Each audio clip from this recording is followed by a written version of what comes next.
Davies in the middle. Checks back against Carter and scores. That is atypical for the Amina Margot.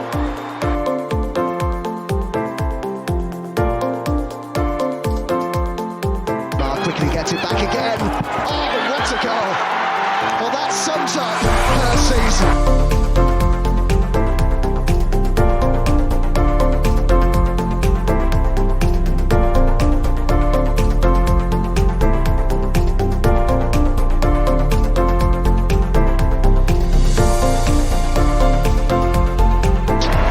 The Gunners are UWCL champions. Hello, everyone. We are back for the new season earlier than expected, but already we have had 2 games and it has been a bit of a roller coaster. For those wondering, Champions League has been up and running. Just to quickly share a quote, you guys have been brilliant for us all 2 seasons since I've been here. Now more than ever, the players need that support. Jonas Eideveld after the game against Paris.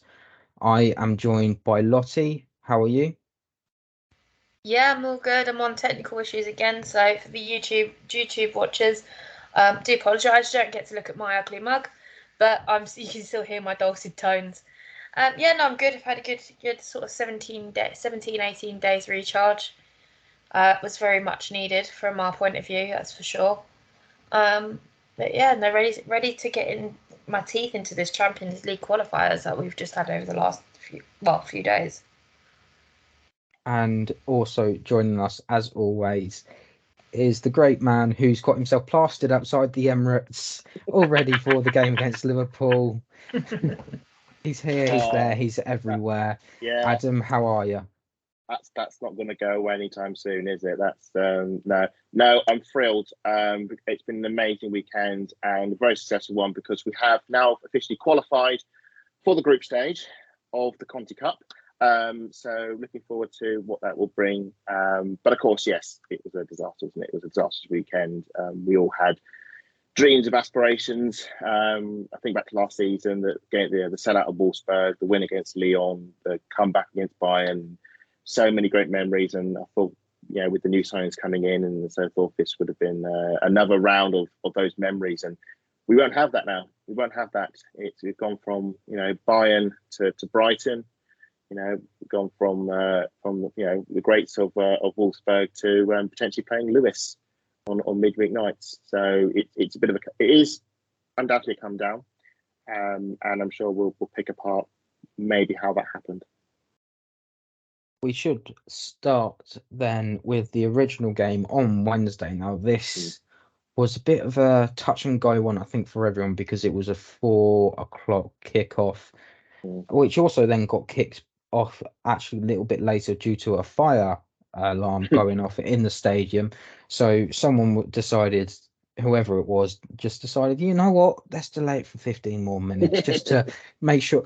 I honestly, when I was watching this game or expecting the game to be starting, on the Arsenal website, for whatever reason, it just was delayed and delayed and delayed. People were wondering why they couldn't get through, or there was no access. It only came through from the journalists on Twitter at the time that, by the way, it's been set 15 minutes back because someone pulled the fire alarm.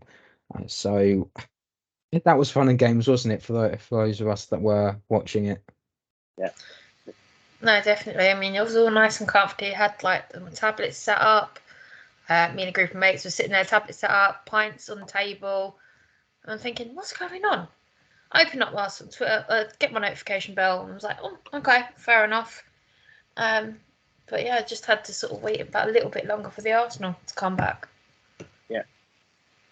I was all for it because I was still at work. So the later the game, the better, because I had a better chance of getting back in time to watch some football. It caught us all a bit off guard, added a bit more to the suspense of the situation. Turns out it was, nothing bad came of it. It just kicked off a bit later. But I think, we'll talk about the game. It sounded like maybe after where the first half went, maybe some of those players hadn't returned from that fire drill. I'm sure we're going to pick apart. So just go quickly through the starting 11. We had Alessia Russo starting her first game alongside Amanda Olistert and Chloe Lacasse also playing. Was that something everyone was expecting, or was that something that you didn't think was going to happen? I kind of felt like it was like, we've got all these new toys, let's play with them. Sort of, when it's Christmas and you get all your new, you want to play with your new race car and your new train set as much as possible. And it was very exciting to see all our new signings, shiny, exciting. Amanda Olistert and Alessia Russo and Chloe Lacasse. And right, let's see what they're action. But I don't know. Well, as we'll get to after the Paris game, they haven't been with us that long. Say the connections that are needed aren't necessarily there. But I think we were excited. I think maybe may have been not the best side to start with, but certainly it was the most exciting because we're finally getting to see our new, especially with Lacasse and Russo, who are going to be key this season in attack. With like some Mead and Miedemar still out. So yeah, intrigued, exciting, hopeful. Hopefully they'll get a goal, get off the mark nice and early. As we see with, let's say, players like Hurtig, the longer you go about a goal, the harder it is. So yeah, it was, and obviously the best thing is first Arsenal game back after the World Cup, which is always a bit exciting. No, I couldn't agree with Adam more there. Bit surprised we started all three at once. It's like, oh, who do I specifically keep my eye on? I think out of the three in particular, Chloe Lacasse caught my eye through this first game. I mean, she was absolutely bloody brilliant. I mean, I do feel Beth is going to struggle to get back, but once she's fully fit. But I also feel there's going to be a heavy rotation in there across what competitions we do have left. Didn't watch Amanda Olistert or my mind's gone blank. Or Russo that close. I've been watching Leslie all summer. I know what to expect from Leslie. She got her first goal. I want to see more goals. I mean, she's had 3 already through these qualifiers. 3. And she had a save pen. 2. Oh, she said, okay, 2. I miscounted. Sorry, my bad. I'm pretty sure. Yeah, sorry, 2.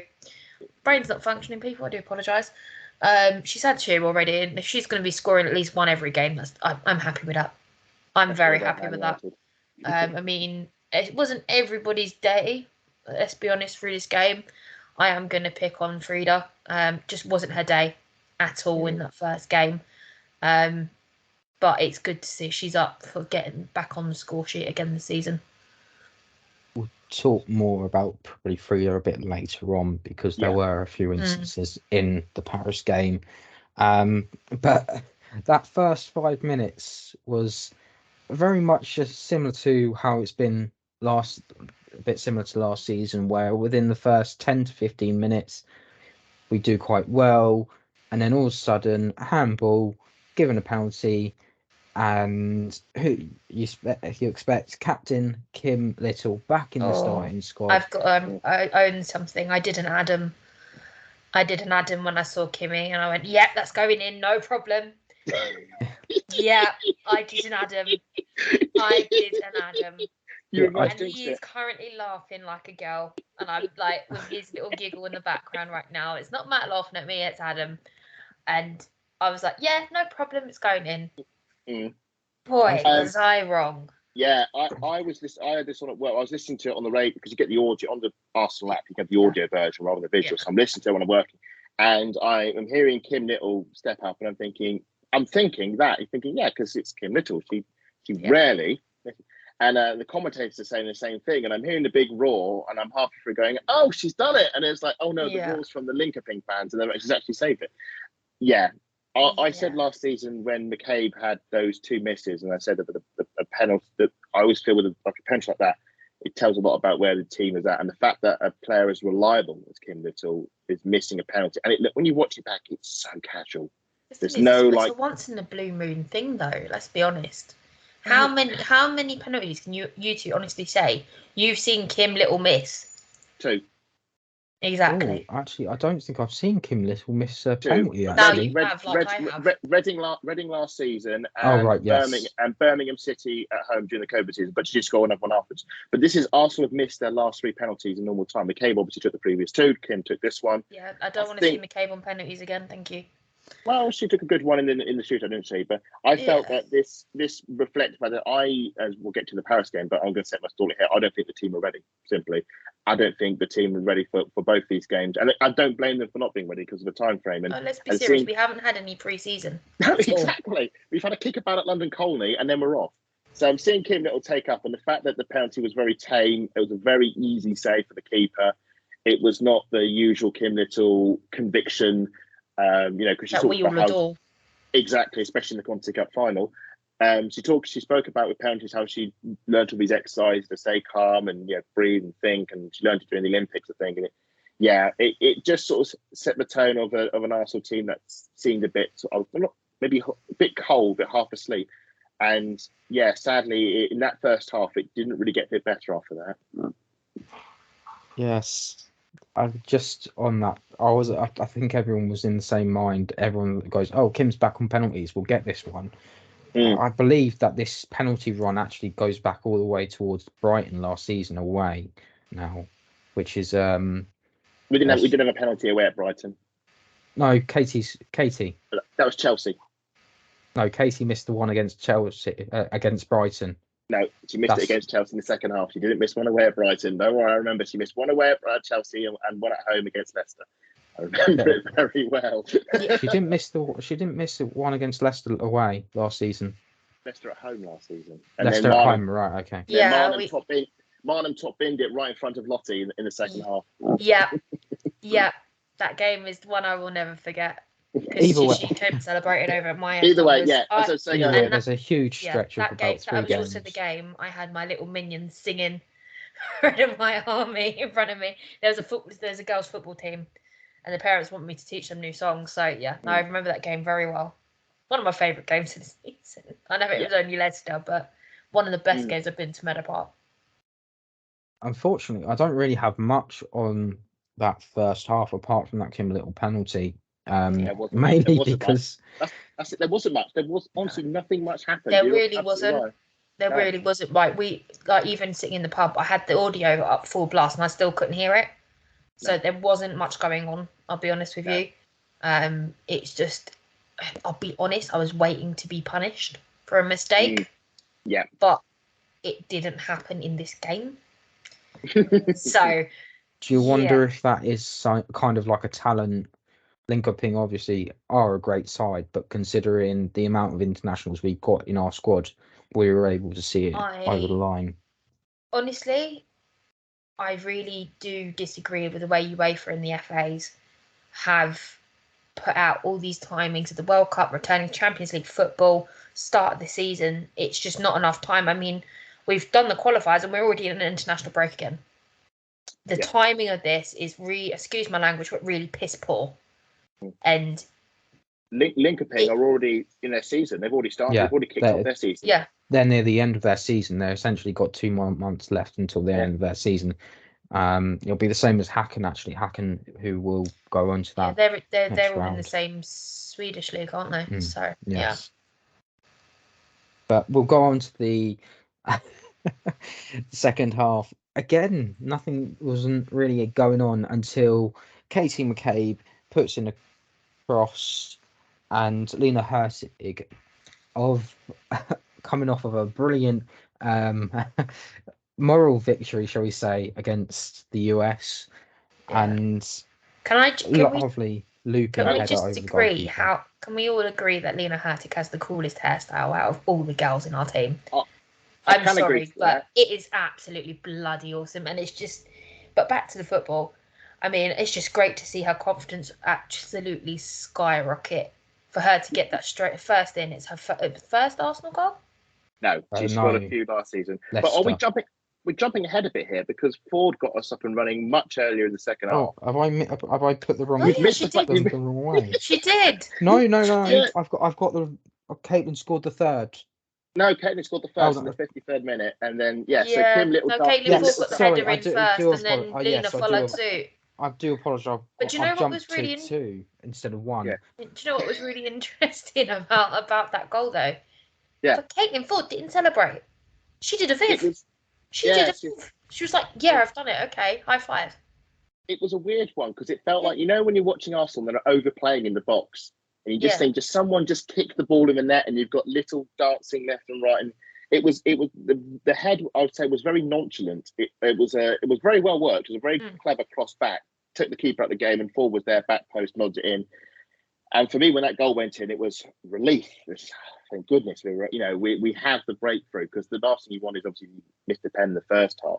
And I was thinking, right, okay, this is going to kickstart Arsenal. I think just after that, I think Russo had a header at the back post that she skewed wide, and she really should have scored. And then Jonas ran the changes. He brought Hurtig and Blackstenius on then, and took Russo and might have been Lacasse as well. It might have been, and after that, the game went a bit mental. And to be honest, Linköping should have got a goal or two. There was quite a few opportunities. You had mentioned about Amanda earlier. We had Amanda and Lotta with more in defence of both games, and you could tell they'd never played before in defence. And that's not a criticism. That's just a matter of fact that it's more of a case, as you said earlier. It's more of a case. There's no relationship there. 100%. And there's 0 communication. It was like, I wouldn't say it was bad as that's really late cup final against Chelsea with Jen Beater and Lotta. Don't go there. It was a close second for me, and it's. I know we're out at Adidas HQ at the moment, but we need a drastic improvement. Drastic.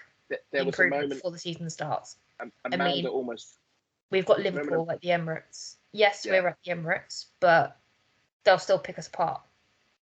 There was a moment Amanda very nearly scored one of the most outrageous own goals under the sin, when she nearly lost Manu with a miscue clearance. Thankfully, she was alert to flick it away. I think McCabe had a loose pass, and she ended up getting a customary booking out of it with a foul. Just lots of, it was throughout the whole game, there was a lot of loose passing, a lot of silly turnovers. I'm going to put a shameless plug in here, and I'm going to, because it covered both games, but I did a piece for Sporting Her talking about this, and the feeling I got over both games, and again, it's not shameless at all. Yeah. Well, I will say it's shameless nonetheless. I said that basically it's just, there was no fluency, there was no cohesion, the passing was all over shop. I just think back to last season, we did so much better with so much less. And I felt with the Linköping game, we did clinch it with the end with the Hurtig goal. Great that Hurtig scored. I think it was just after Linköping probably their best chance of the game, when one of their players danced through and Manu had to save it a near post. But our defences were at 6s or 7s. There was players sliding, players trying to block it. It's a carnage. Linköping should have equalised. The 3-0 does not do this game justice. So we got the other end of counter. McCabe, I think, does very well, wins a free kick. Great delivery in, and a great glance again from Hurtig. And I'm so chuffed for Hurtig. She's off the mark, nice and early this season. That's her. If you're treating this as a Champions League, it's qualifying. That's her 3rd Champions League goal for Arsenal. She got 2 against Zurich last season. Really, really hope Hurtig gets a strong season with us. We need her, especially with Mead still coming back to full fitness. Although Lacasse has, I think, eased those fears slightly. I think there's something there with her. Yeah, but we're not expecting Beth back full time to at least Christmas. Let's be honest. I'd rather be safe than sorry. We've got the likes of Lacasse. You've got the likes of Nina Hurtig, Stina Blackstenius. Freya Marnham wants to be on that score sheet as well as Caitlin Ford, and you're going to get a few worldies out of Katie because it's Kate and Kate. Well, so I don't think we're fearful in the goal department. It's that back line, and it's the communication. Agree. But we knew we were going to be back to square one with the relationships when we were bringing all these new players in. Yeah. We knew that, and it's a case of give it a couple of months, and then we should be moving, but we shouldn't have to wait that long because we've had no pre-season. But it's a case of treating the first few games, although we need the points, as pre-season, unfortunately. Yeah. The thing is, if these are pre-season games, I wouldn't be worried because there's no stakes, and it's like a good game of football, good run around, get the fitness in the legs. The problem is that these are probably the two of the most important games of our entire season at a time when we haven't even started our season, and it's just not fair. It's like asking people to do a 100-meter sprint without warming up first. And agreed. You're just hoping that the individual talent you have is enough to get you over the line. And the problem is we actually got a tough group. We weren't playing a team from Hungary and a team from, I don't know, Slovenia or something who the players are all part-timers. Like when you see England playing the qualifiers against like Latvia and rack up 20 goals. These are decent sides. Sweden's a decent league. Paris FC, which we're going to come to a bit, they came third. They were the best of the rest behind PSG and Lyon. They're no mugs. they were a good team. They've qualified for a reason. When you go into these qualifiers, you don't just not because you. I'll be honest with you. I know nothing about these teams that were in our group. Yeah. So I've gone into this completely open-minded. Right, and then I've seen a couple of names on the team sheets, and I thought, okay, I know your name. There's one player in particular we'll come to in a minute, which gives me trauma from being an England fan. But they're all here for a reason. You don't just write them off. No. And unfortunately for Linköpings, we had the upper hand in that game, although, as you said, we shouldn't have had a clean sheet. That is no offence to Manu Zinsberger, but they deserved to score. But the defence was poor enough. I mean, the odd thing is the individual quality should be enough, but that's actually what's against us because most of the individual quality are players that played in the World Cup. But you can't play a team in these qualifiers who haven't been to the World Cup. You just won't be able to staff it just because they've all been there, one bit or another. So Stina killed it off with that. I thought it was a quite a clever finish in the break. Actually, I thought it was quite a good goal, and we sort of breathed a sigh of relief after that. Got away with one, and I just thought, right, okay, we've had a close call. Paris game, just get ahead. So let's get the shape right, get the defending right, get ourselves wide and ready, and hopefully we'll get this one over the line. And well, I think Matt, you can tell us what happened next. Well, Caitlin Ford passes the ball to Stina Blackstenius, and Stina goes and slots it past the Linköping goalkeeper. But just before I forget, Kim Little for that first goal. It was a fantastic cross for Caitlin Ford to get on the end of. Yeah. But there's a reason why you don't give Kim any space, because she will turn you like she's in a what's the telephone box is in telephone box. Yeah, she can get room in a telephone box. I mean, her talent. She's one of those players I truly appreciated when I saw her live. And if there's one concern I have about Kim, it is that we are so reliant on her. And I do feel, especially with the need with rotation and then trying to keep these players fresh, we need somehow to manufacture an alternative to Kim, so she doesn't play every hour of every game and then risk getting injured and losing her for life. Yeah, eventually we will have to reduce that time, because she will. Those injuries will niggle away with her. I don't want it to happen to her, but it's also a case of you factor in her age and everything else. It is possible, but we do have players that are out there that we have come against recently that are 38 years old. Someone at Paris FC, it's going to extend their contract for another year. We've also got the likes of Christine Sinclair still playing. You've got one of the Nigerian defenders still playing. I've forgotten her name. No disrespect. She's also 40. But the thing is, I think Kimmy will keep going until her body tells her she can't do it anymore. I'll be honest with you. Yes, but we need to make sure that we're not caught out by it. We need to make sure that we have our succession ready. So definitely. But the thing is, who will be that player to replace her? I don't think we've got anybody ready to replace her right now. I'll be honest with you. I think they're planning for it to be Katrina Molakul. I think if there's somebody they might be thinking of being the next, or we change our strong enough. Not yet. Or we change our style that we play in a different way. That means we don't need a player like Kim Little. We either get a Kim Little Mark II, or we change the way we play. That means that role becomes redundant. Those are the two ways we can do it. Yeah, and that's probably we're probably going to go for Plan B, because there's no other player that's going to be exactly the same, a carbon copy or Mark II of Kim Little. She's not replaceable, nor is Leah Volti. We know this. I can see potentially there's two graduates here currently playing their games over in the Championship. Leah Harbert, who's a brilliant midfielder, and you've also got Freya Godfrey as well, who we saw a little bit of, but we didn't see much of. Yes, we did. We saw last season. If you're going to go the academy route, I think it'll be between them two. The thing is, if you need them to learn off Kim, they need to be here. As much as we want them experience. Look at Kim. You could learn so much off her being in and around the club. I mean, just flicking back over to the men's. I mean, I think I saw a Declan Rice interview today, and he was just talking about Jorginho of all people. We know how experienced he is, but the way he sees things, like Declan Rice is watching how he thinks, watching how he plays, And that's the way Freya's. If Freya Godfrey or Harbour are going to be that player to replace Kim, they need to be around and they need to be observing and learning.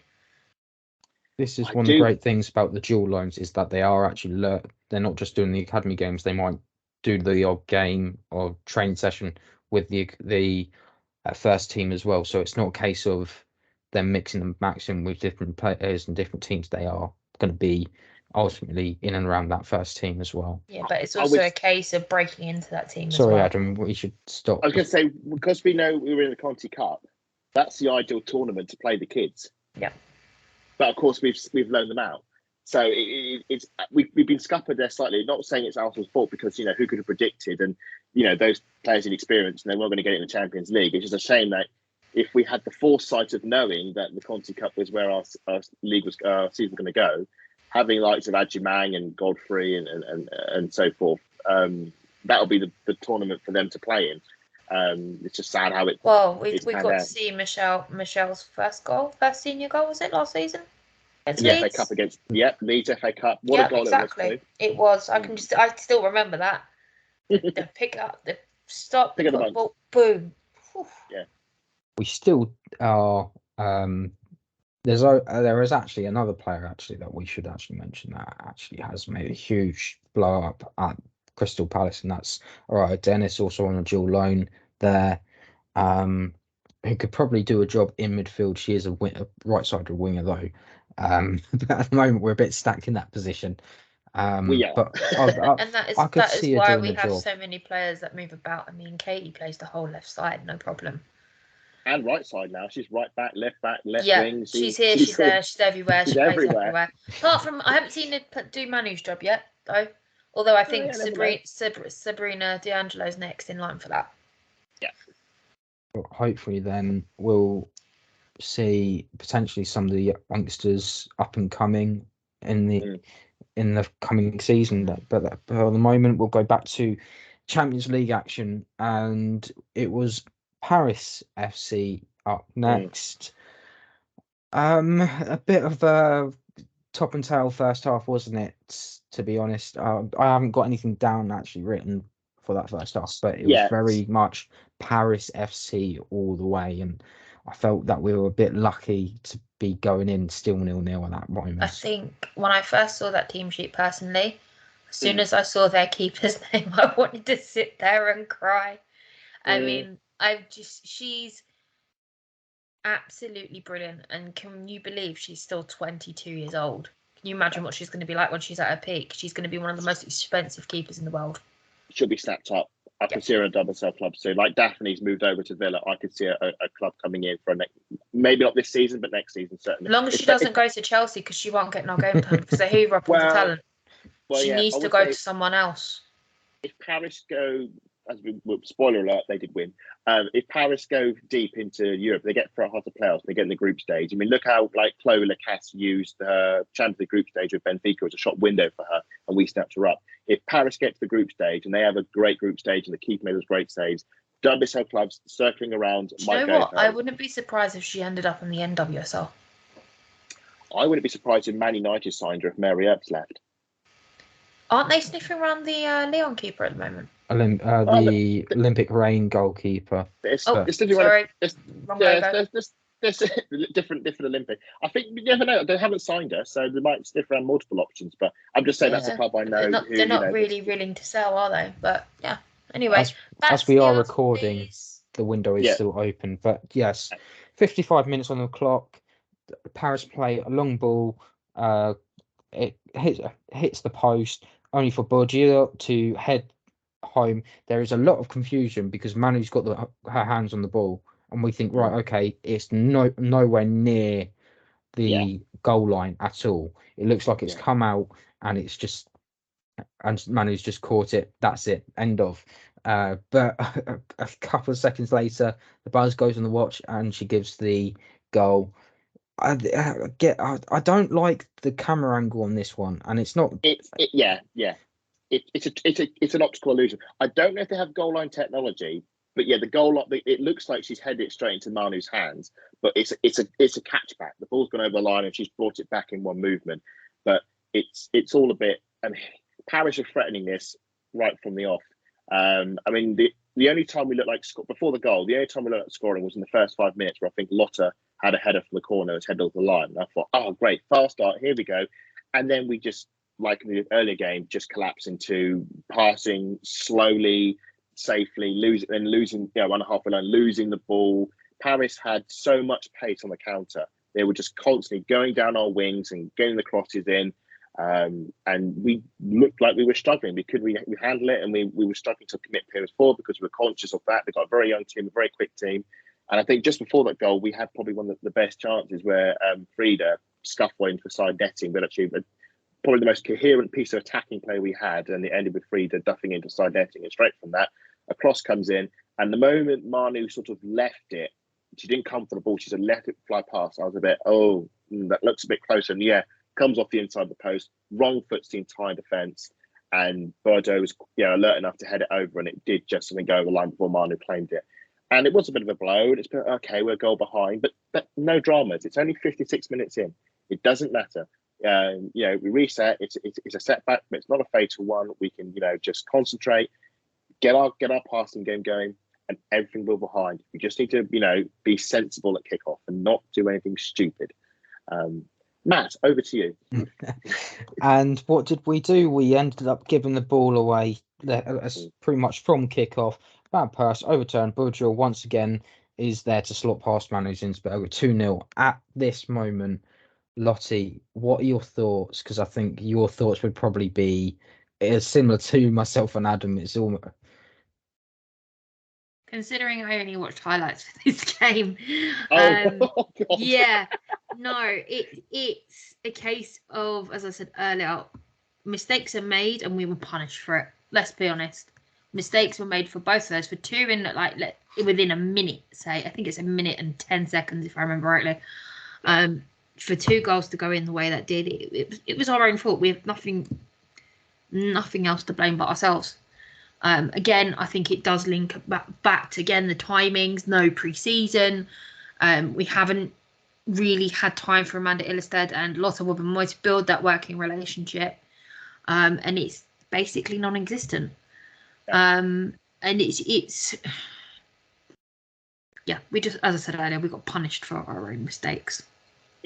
It was like watching 11 strangers on the pitch. We weren't a team. We were 11 talented players, but we weren't a united unit. And that's why it was more individual play than anything else. More individual, and that leads individual errors. Leah Volti is a brilliant midfielder, but the problem is when Leah Volti loses the ball or misplaces a pass, because of her position in the team, you are left so vulnerable because the team is relying on Leah to retain the ball and not to concede. And the problem was the thing is that the first goal that came to mind, and I'm sorry to use their name in an Arsenal podcast, but back in 2009 in a North London derby, I think Van Persie's got a goal, Spurs had a kickoff, and we immediately, I think Fabregas robs the ball, sprints straight through and scored a second one. It was like watching that in reverse. The fact that it was our kickoff, it's our ball, and we concede it on the halfway line, and there was just no. I mean, the speed of attack from Paris, brilliant. That is brilliant play. But we didn't even have to work for it. It's not like they pressed Wolger the ball. It was just a loose pass into midfield to no one. They immediately twigged, right, turnover, go, we got this, and very quick play, defence, scatter shot, and converted. And at that point, I mean, the idea of us losing this game, it sort of lingered during the first half, because watching the first half, I didn't think we were going to score a goal based on what I was watching. I can't see us scoring a goal. And watching go 2-0 down, I was thinking, surely not. This can't be it. We can't be losing 2-0 to Paris. And to be honest, based how the game went out, I wish we had, because it would have been sort of very cut and dry, and we could have moved on instead of the narrative that was to follow. But watching, because I was thinking there was nothing I could see, even going to them thinking, where's the goal coming from? I'm seeing nothing from Stina. I'm seeing nothing from Frida, nothing from Ford and Lacasse. There's nothing on the pitch that's happening that is making me think we can score a goal. And I think Jonas made I think it was a quadruple substitution at that point, which is quite drastic. The only other time I've seen a quadruple sub happen before was in another North London derby last season when Conte threw the towel in and took 4 players off, and maybe had them 3-1 unbeaten. But for me, this was emergency surgery, and that's when obviously Russo and came into the fray, as did I think McCabe came on as well. So drastic changes. And this was only on the 57th minute. And to be honest, I think for 20 minutes, nothing happened. It didn't have any effect on the game. I think actually Paris actually came close to getting a third than us getting back into the game. And it was just sort of drearing along. And I was thinking, are we going to get anything out of this game? I mean, I was live tweeting this game, if anybody wants to go back and read my emotions throughout. And they weren't positive. And as far as I'm concerned, we were going out, and rightly so. I wasn't seeing an injustice. I was seeing a team that just wasn't ready for this, sadly. But then we got the most toxic of emotions. We got hope. We got hope in this game. The game took a slightly different path after that. As Adam's alluding to, 79th minute, Paris actually basically almost doing the very similar. They were passing it about in their own box.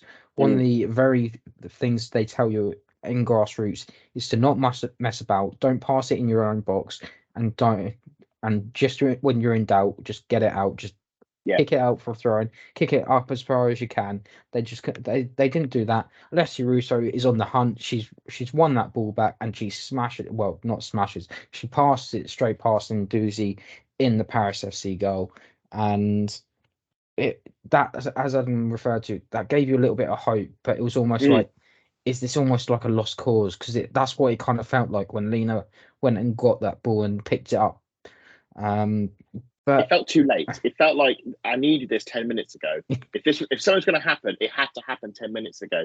This felt like the last sort of like, we showed a bit of urgency afterwards, but like I was thinking, I needed this. It was a lot. Well, to be fair, Paris gifted us that goal. Fair play from Russo, brilliant pressing, and that is exactly why Jonas signed her. And I'm looking forward to seeing more of this from Russo next season, because she's a brilliant pressure of the ball, and that was brilliant. Rob defender, defense. I think it was Sissoko, defensive mistake, casual in the box, and took the shot. I think came off the goalkeeper. Goalkeeper didn't really crown herself in glory there. Back in the game, you're thinking, right, okay, 10 minutes, we've just got to go for it. And hope we get an equaliser. Again, the last goal is again Paris shooting themselves in the foot because they're too busy wasting time going down for fouls. It was hot as well, so that was one of the extra reasons why there was so many added on time. It was 9 minutes overall, so all Paris needed to do was just make sure either they keep hold of the ball or try to do in England, basically go run into the corners and just try and wind down the clock as much as possible. Instead, they were giving away free kicks, they were giving away fouls, and essentially Katie sends a long ball into the box, met by the player that everyone was probably not expecting to, but she's done it already, and she did it again. And you know what? This reminded me so much of the game against Wolfsburg when she did it, and Jem Beattie when in doubt, throw her up top and just long ball, and it will go in. Sooner or later, it will go in. And I've got a little bit of a story. My sister was actually sleeping while I was watching this. I put it on my laptop, put it on the TV so I could sit and watch it. My sister's asleep. She's fallen asleep watching this game because of how hot it is. And as soon as Jem Beattie's scored, I've had to run outside into the garden, sort of run around for a few seconds just to sort of.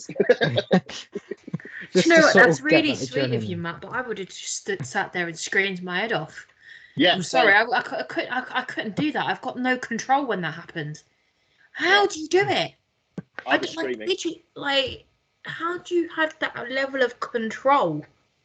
You've seen me when a goal goes in for the women. You've seen me live at a football ground. I can't control myself. How do you do it? You've even seen Adam. Even Adam rules. Well, not as loud as me. You know. I have no self-control. We know that. You gave me a nosebleed once from it. We know this. Yes, but we won, so it was all fine. Yeah, it was all right for you because on my way home I was walking around with a face full of blood. I looked like I've been attacked. But anyway. Yeah. How do you control yourself? I was going to say, it proves that you bleed red like the Arsenal. I've always bled red. My veins might be blue, but the blood is definitely red. it was just one of those where I thought if I end up shouting at, she's gonna end up shouting at me like, why have you woken me up? I wasn't asleep. One thing she could have. No, I'm not going to say that. Let's ignore that. Continue talking. No, Keep going. Just Jem Beattie. Just did that goal give you that vibe though of Jem Beattie once again being the heroine of this team to be bringing back that fight? It just had to be Jem Beattie. It just had to be her, right, Adam? Yeah, I mean, it's also the negative of Arsenal, the fact that in the 93rd minute we're having to throw Jem Beattie on to save the game. That's a reflection of how bad Arsenal were, I would say. And I mean, Jem Beattie's a hero, legend of the game, got the equaliser against Wolfsburg, and we knocked over Pop in the process. And I was getting those vibes again when she came up for a late winner. But it's a bit like when England threw like Millie Bright forward as an auxiliary forward. I mean, tactically great, absolutely fine. But the fact is that we've gotten to that point. It shouldn't have gotten to that point. And I mean, what's the line in Mike Bassett? It's the last act of a desperate man, sort of thing. It really did feel like a lot. I tell you, what it reminded me of. Do you remember in the World Cup in 2014, England versus Uruguay, and Steven Gerrard's just flicked a header back, and Luis Suarez has volleyed it in, and Uruguay have gone 2-1 up, and England on the brink of going out, and so Roy Hodgson has to bring Ricky Lambert off the bench to save the game. It kind of felt like that sort of moment. It was like saying, we've got nothing left in the tank. We're having to put Jem Beattie on. And thankfully, although it was pretty irrelevant, but thankfully she got the equaliser. And there was a bit of a roar of relief. I think it was a roar. You know what? I think the way you've described that was definitely the goal against Wolfsburg. That's all I'm seeing. And I'm reliving Pop being knocked down. That's great. Oh, brilliant moment. Oh, that will never get old. No, but yeah, and I will never stop not referring to it. And my emotion then was like, right, okay, we've equalised. Just don't do anything stupid. Just don't lose the. You got it to 2-2. Let's just get to extra time, reset the game. That game's gone. It's 2-2. It doesn't matter. That doesn't anymore. It's now a 30-minute game. Did you say that out loud, by the way? I think I may have internally thought it or tweeted it, but it's logical. The game that game is rubbish. 90 minutes. We screwed it up. We saved the game. All right, I'll give you that. Great exhibition of character and resolve. We weren't great. We weren't playing the best football, but we managed to find a way to equalise. We managed to find level it, and it was the same character and resolve we saw last season when we had half our team were injured and we were playing the back three. We were players were falling off centre, but we kept on fighting, and we took Wolfsburg to a 2-2. We took the middle 2-2 at Emirates, got to extra time, thinking, right, okay, this is guts, this is character, this is what it's going to take, because we don't have the coherency, we don't have the fluency to win this game. So it's just about just staying in the game, being gutsy, and taking the moments when it comes. And to be honest, the first half of extra time, that's the only time I genuinely thought we're going to win this. Because for the whole 90 minutes watching the game, I didn't think we were going to win it. I just couldn't see it. Not because I didn't believe in them. There was just nothing on the pitch that made me think we're going to win this game. But when Beattie got the equaliser, going into extra time, I thought we've got the momentum. And those first 15 minutes, I thought, right, if we can take that forward, we're the ones in control now. Paris are panicking. I mean, there was a moment in the end of the second half, I think, where they were all over shop and just panically kicked the ball out for a corner.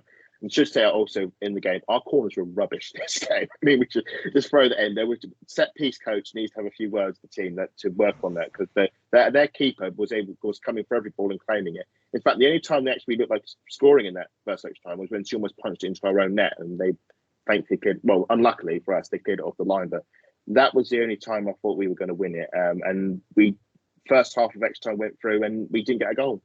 And I think that was our moment. That was the moment when the wind was behind us. I think Palova went close with an effort, and that was about it, really. And I thought, okay, well, no matter. Second half extra time, let's just try and get a goal in that one.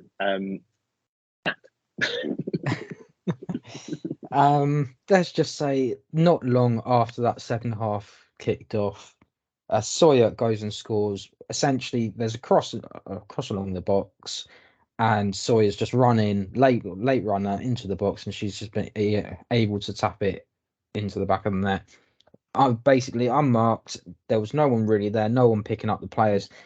Gilly Flaherty, who was also on co-coms, mentioning that it was basically defensive suicide because there was no communication, there was no alert about who was picking who up, there was no dedication over who was definitely going to go for that ball.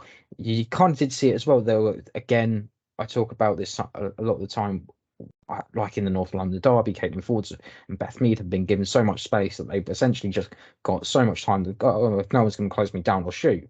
It is a reoccurring thing in the women's game, but I imagine as time goes on, things like that won't happen, and you'll see probably things like the Michelle Agaman not being able to be given that time and space on the ball as much as you'd probably say as you might in those sort of situations in the later down the line. The frustration thing with this goal, I see, Matt, is it was again. This was like the second goal we conceded. It was our kickoff. We kicked off the second half, and we cheaply conceded possession. It ended up back in our corner. I think we tried to go long, it didn't work. It was our ball. I think the goal was timed at 106 minutes, so less than 60 seconds after we kicked off, the ball is in our net. We talk about 38 seconds to be exact. Yeah, 38 seconds from us kicking off, the ball is in our net. That is inexcusable. And again, I come back to it. It's about the fact that the likes of Women Moy and our manager have never played together. We've switched to a back three, so we've changed a lot of the players around again. We're playing a defensive line that has never played before, but doesn't know how to defend. Not necessarily don't know how to defend, but we don't know how to defend as a team because they just don't know all the relationship with the partnerships are. The ball is in our corner. They've been able to get a crossing that's gone through the entire 6-yard box, penalty area. No one's got a touch. And at that moment, you've seen the ball go through, and you know there's a goal coming. Before Sawyer met the ball at the far post, you know, yeah, it's a goal. We've dropped the ball, we've messed up. Takes the shot very well, low. Manu, no chance. At that point, it's like we've chucked it. We've chucked it. We've struggled to score all game, and now we've got 14 minutes to save the game again. Should throw in immediately after that. Steph Catley goes off with a head injury, and it was not intentional. It's a very bad collision in the air. Both players going for the ball. Given how the game ended, I do wonder if she might have been one of the ones to step up. We know that she can score penalties. We saw her scoring very well at the World Cup. I mean, she got, I think it was 2 at the World Cup in the end. I think it was. I think Two she or got 2. 3, I believe. Yeah. No, she missed one in the penalty. In the shootout. Yeah, but I think she got 2 normal penalties. We know she got a minimum of 2. Let's just leave it there.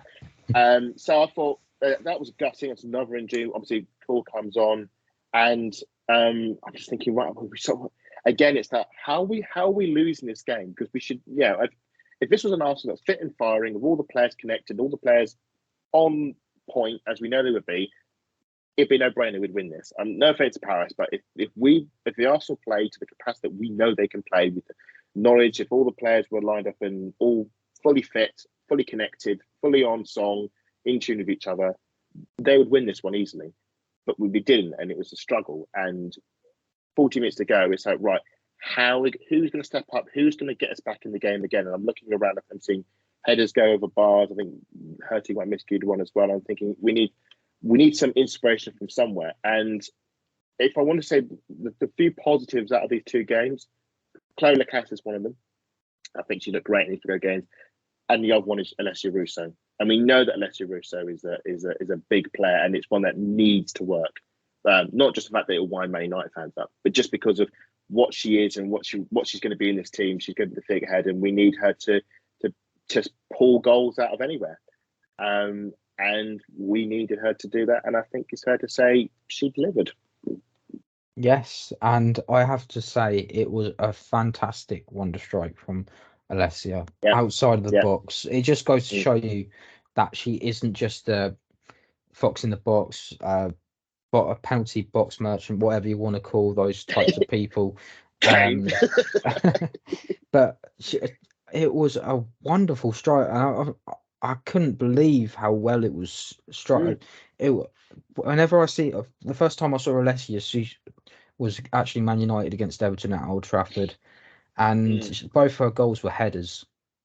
And she's come a long way since then. This was before she was playing for. This was just before the Euros, so she was just starting to get into that England setup. And I think really she's become this whole new player, and I think she's enjoying her time here, and that's great to see. And I think she's going to enjoy the fact that she's going to have a little bit more responsibility on her hands. especially with Viv and Beth coming back from injuries. She knows that she's playing with better players. No offense to Man United, but you've got internationals across the board. You've got players that have been there, done that, got the T-shirt, gone to Olympics, had the opportunity to go to World Cup finals and semi-finals and quarterfinals and really be there. I mean, even if you look at last season in that semi-final, if you were to say, if you had to pick someone to come off the bench, who would you really want? If Leslie was on that bench, I think she would have been another game changer. It's a real shame that because of this, the Leslie scores, we end up going to penalties. Yeah. But let it be known that Leslie was a huge part of the reason why we got to penalties to begin with. Absolutely. Yeah. I mean, I saw the goal and it was one of those moments I thought, I didn't think, I think it was a turnover. The defender was a loose ball out of the defence. It was another defensive mistake. So many defensive mistakes in this game. You can tell that I haven't played that much. But it was a poor defensive pass out. Russo picks it up and she's running under the box. I'm thinking, don't shoot. Because the temptation is to have a swing at it and it will go into Rose Ed. And over the bar and it's like, back again. She reverses it back into that bottom corner. And my first thought is it's trickled wide. And then I realised actually she's got it in the bottom corner. It's superb. It's a brilliant individual goal. I said this is a team that at the moment we're playing like 11 individuals. Well, we had a bit of individual magic there from Russo. And with 4 minutes to go, I'm thinking, right, okay, 4 minutes. Do you cash out now and go for penalties, or do you really go for it? I think we really went for it. And there was one moment because we had 3 minutes of added time because of the Catley injury. There was one moment right at the end, and I think this was the clincher. And it was the cast with the cross. Russo does well to head it back. It's on Frida's head, and she just has to nod it down. She just has to nod it down into the bottom corner. And if she does that, we're in. We've done it. We've come back. Great result. We move on. And like most of the headers in that game, it goes over the bar. And that was the moment for Arsenal, because when a shootout happens, I didn't have any confidence. I just didn't fancy him in the shootout. It was just a thought. I just watched the way the game had gone. And I just thought, I just don't think we're going to get this one. And we should just add that I can think of 3 previous shootouts the Arsenal women have been in. Like the men, I'm quite confident the shootout will win. They beat Spurs famously when Volti scored and Alex Morgan blazed over. But they lost to Brighton in the Conti Cup tie, and they lost to Man City in the Conti Cup final. Those are the only 3 I can sort of gauge with. So I don't know many victories, and this was sadly another failure. I think it was Frida. I felt because Frida had a great game, I had no confidence in her scoring. And the fact that Russo had such a great game, I didn't have any confidence in her scoring either, because that's the weird way penalty narratives work. And it was sort of tragic that Russo was the one that missed the crucial pen. Adam, with Russo, do you think it helped Ndozi that they played against each other in the World Cup? Yeah, she did, but I don't think she took a penalty. Interestingly, yeah, in the World Cup, Ndozi didn't save a single penalty when England played them. Exactly. That's why I was kind of sitting there having a bit of a nightmare, because I'm like, she's not going to let that happen twice in a number of weeks. It's just not going to happen. But her little celebration dance after was bittersweet. I was happy for her, don't get me wrong, especially after her World Cup reaction. But also, it was just devastating as an Arsenal fan. Do you know what I mean? It was just like, it's just that moment. It was just like, that's it. I think it's just a bit ironic. The men are back in the Champions League and the girls are not. I know. Yeah. In a way, it's sort of a blessing as well, because our games will be the ones that have to be moved. But I'm just going to miss the cold nights in the Emirates.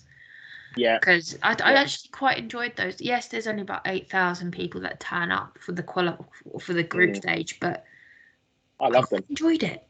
I love those group stage matches. But you sit upstairs, so we on the club level. I was downstairs for the group stage matches. I was downstairs. Were you last season? I don't remember. That's right. We didn't catch up during the group stages. No, for group stage matches, I was sat downstairs with everyone else, and I even got to wave the flags. It was amazing. And yeah, unfortunately, they were the Champions League games you could actually get tickets for, compared to the ballot system on the men's team. But we won't talk about that here. It was just that moment when it was like it's like when England go out on the World Cup on penalties. You're just like, oh, that's it. But there's not like, oh, it's just the World Cup. That's the entire season, the entire European campaign gone. Just gone. And I would say, we talk a lot about Arsenal. Paris were amazing. Paris FC were brilliant. Absolutely. They fully deserved to go through. It shouldn't have got the penalty, only because they had a defensive wobble at the end. They should have beaten us 2-0 and gone through. They were brilliant. I know, I completely agree with that. I mean, we sat here and moan, we're not in well, we've sort of said, like, look, we're not in the Champions League. We're not really sitting here moaning about it. It's like, it's kind of expected the mood to be. We've had time to digest and think about it. That's why we delay these pods. We keep it Tuesdays and Fridays. But it's a case of the better team won. We didn't deserve to go through, and that's pretty much the end of it. But it's also a case we will be back stronger because we need that time to sort our new players out. And this is exactly why the Conti Cup group stage is going to be crucial. And it sounds really sort of delusional to say it's not a good thing that we're out of Europe, because being in Europe is brilliant. It's a great money spin. It's a great return of interest. But I think this is an opportunity. I see we have a less intensive schedule now for the team. We've got 4 ACLs coming back. One of them is, most of them are actually in Germany. Two of them back. Two of the favourites are back in full training now. Yeah, and some on the anti-grav, aren't they? And the other 2 have started running again, which is absolutely brilliant. And they're not going to get game time in the Champions League. They're not going to be, the Conti Cup is the perfect rehab games for them to play at home to Lewis or away to Bristol when the teams are heavily rotated, playing against Charlton or London Bees. No offence to those teams. I mean, I've been watching some of the old Conti Cup games when we've gone to Lewis and won 9-0. That's just how these games I wouldn't cast your aspersions on Bristol. I think they're going to be the ones to surprise us next season. Okay, sorry. But if you look at teams like Leeds, say for example Leeds, all the part-timers, no disrespect, but it is what it is right now. That's where they're going to get their minutes. Is that what you're trying to say? Absolutely, and we can rotate. We can rotate quite effectively between the Conti Cup and then we can have you're the WSL side, and you can be the Miedemar and the Beth Mead and Lear and anybody else who's open to be. Some people might sit there and think that's a little bit disrespectful, but when you've got someone coming back from such a serious injury, you don't want it to happen again. I mean, I hate to say it, but Taya Goldie's the most perfect example. She had it she had an ACL on her left knee. She's come back for a season? And now she's got it in her right. So it's not exactly, it's not hard. It's a case of making sure you have the right plan in place to have that player back. If you, they won't be the same. If not, they can be. They will get better than they was. This for me now is a season of growth. I see it now. We've not just with the injuries, but also with the new players coming in. We have a lesser schedule. When we get to March and April, we won't have the pile up we had last season when we're playing Champions League and then we're playing away at Man United 3 days later. We've got a chance to have a thinner schedule, which gives us a better chance. Manchester United got second place because they weren't in Europe last season and were out of the Conti Cup group stage. They only had, post-Christmas, they only had FA Cup and the league, and that's why they got so close to Chelsea. So we have a chance to do something similar, but that means we have to follow through on that. So it's gutting. Thing is, one thing I do want from the season, I want us to defend our title. The Conti Cup champions, yes. Mm-hmm. I want to get the That's Conti the Cup one thing. Now we've got no Champions League football. Yeah. As far as I'm concerned, we've got no excuse. We have to get at least second place this season for me. I don't want to, if finishing third place puts us back in that group, just at the very least get us in the playoff. Considering that if the Olympics as well comes around the corner, we could be losing half our squad again. That's a huge no for I think a lot of other people. So if we could finish higher up, but I think this is another option for another day, and we'll probably talk about this later down the line about what can happen. This will probably end up being a podcast by itself, actually. About what could be done about the fixtures and everything, because they haven't, let's put it this way, they haven't helped people. We've seen it over the World Cup. We've seen it today or over the weekend. It's just a real shame that this ended up. I was meant to finish on who scored our penalties, but I think, Adam, you summed up the situation so much. It was just Kim and Katie. Kim and Katie. And then I was going to ask about Frida as well, but you've already mentioned how that I would just say with Frida, I would just say wrap it with Frida. I think she had an amazing season last season. Just brilliant. One of the main reasons we were able to push as far as we did. To recapture those heights again is going to be a real challenge. And I think I wouldn't be surprised if it took a while for her to re-find her feet again. But don't use this game to write her off. I think she will. Oh no, the thing is, you can't write her off after that massive confidence knocks playing for Norway and under Hegerisa. Yeah, she wasn't herself, and like we've had an absolutely amazing season with her. For her to go to New Zealand and watch her play the way she plays, you sit there and think, hang on, where's our Frida gone? Yeah. It's as you said, I think it's going to take her for a while to get her confidence back. I mean, we've got Lena back, her confidence is rocketed. It's just a case of getting behind her and say, look, you've got this, let's keep going. And I hope do that when that does happen. Yeah. Go on, Adam. As I say, we can do that in the Liverpool game at the Emirates Stadium next month, and we can all get behind the team, give them a big raw support, and hopefully by then they've the time they're spending in Germany in the Adidas camp they've used to get themselves up to speed and sort of on song in tune with everybody else. 2 weeks Sunday to the new season, boys. Very exciting. Very exciting. But hopefully, when Frida does find her own feet, I hope that the Arsenal fans are chanting, "We've got our Frida back." Absolutely. But it is unfortunately time to wrap up. Thank you everyone for joining us. Thank you for liking, sharing, subscribing. If you've been on audio, thank you for listening to us, and for however long this episode has been. But thank you so much. But I'll leave you once again on Jonas's words, which were, you guys have been brilliant for us all 2 seasons since I've been here. Now more than ever, the players need that support. Thank you all. This has been Vic Akers Wonderland. I hope to see you on the next one. Goodbye.